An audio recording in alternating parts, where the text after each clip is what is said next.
Hey guys, and welcome back to the Setting Out Kart Class podcast. Today we're going to be discussing how to find the last 1 second. Now it can be quite frustrating as you're just starting out in kart racing and you're picking off 1 to 2 seconds at a time because you're just starting out and it all seems a little bit too easy. You're like, oh, how good's this? Going faster, times are dropping. Then it comes down to that last second and it's extremely hard to put it all together to get onto that front pack. Now, it can be tricky, but we want to look at 3 key areas as to where drivers are potentially lacking from my experience of coaching, probably over 1,000 or 1,500 kids in the last 10 years. These seem to be the 3 main areas where drivers who are more than 1 second off seem to be struggling with. Now, the first point we want to look at is not using the whole racetrack.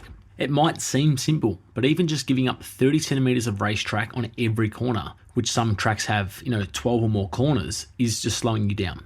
So by not using all the track, drivers are either turning the steering wheel a lot more, which slows them down, or they might be lifting on corners where other drivers are flat out. So as we know, when you turn the steering wheel a lot more, it just slows the kart down.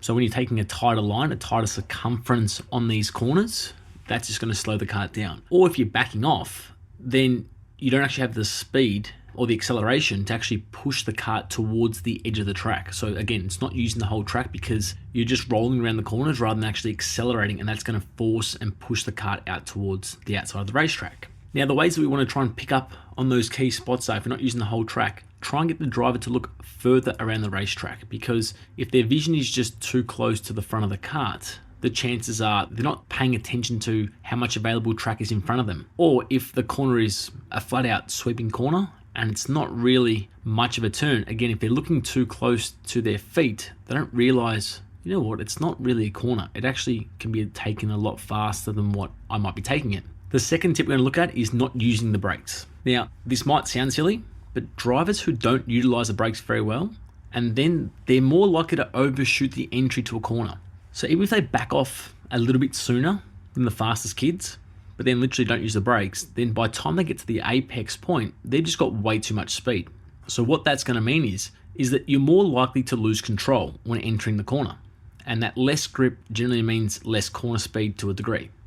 The second part is that the fast-in approach then tends to mean that you're getting back on the throttle a little bit later, which is extremely costly in our lower performance categories. So thinking 4-stroke, cadet classes, even some have restricted junior classes as well.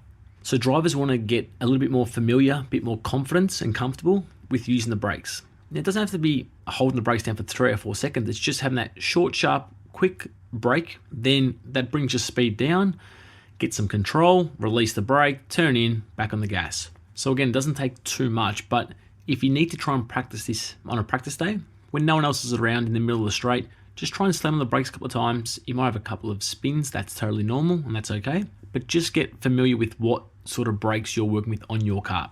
Now, the last point we're going to look at is when drivers turn in too early. Now, this is it's a coach killer, it's a parent killer, but it happens all the time to new drivers in karting, and no matter the age.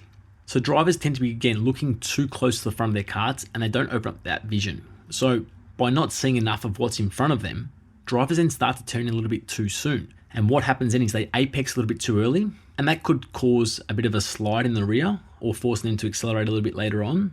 But this is all to do with their vision. So again, we turn in too early, that makes it a tighter entry to the corner, which generally means you're gonna have to go a lot slower around the corner because you don't have enough track width to go faster around the turn. So looking further around, apexing points will be a little bit later on around the turn. That means we can get back on the accelerator a little bit sooner and our exit speed will be a lot faster. Now, just remember that the last second is always the hardest to find. And, we're always trying to perfect every aspect of our kart racing. You want to drive it to the limit, you want to make no mistakes and make sure that the setup of the kart is on point. So don't get too flustered if you are in a little bit of a plateau. Like I said, my dad, when he was coaching me when I was a kid, used to get quite frustrated because it was very easy to find that, 1, 2, 3, 4 seconds when you're first starting out. But the last second is quite hard because for a lot of our younger drivers, they might be able to do 2 or 3 corners right on a lap, then make 2 or 3 mistakes. And then the following session, they fix up a couple of their mistakes and they make mistakes in the other corners. So they just can't quite gel it all together in that one session to almost perfect that lap and get it down to half a second per lap. So hope this advice has helped you guys out. If you guys need to know more about your kart racing, then obviously be sure to visit us at kartclass.com. We have online programs to suit your driving, your mindset, and also your kart setup as well. Thanks for tuning in, guys. We'll chat to you next time. Cheers.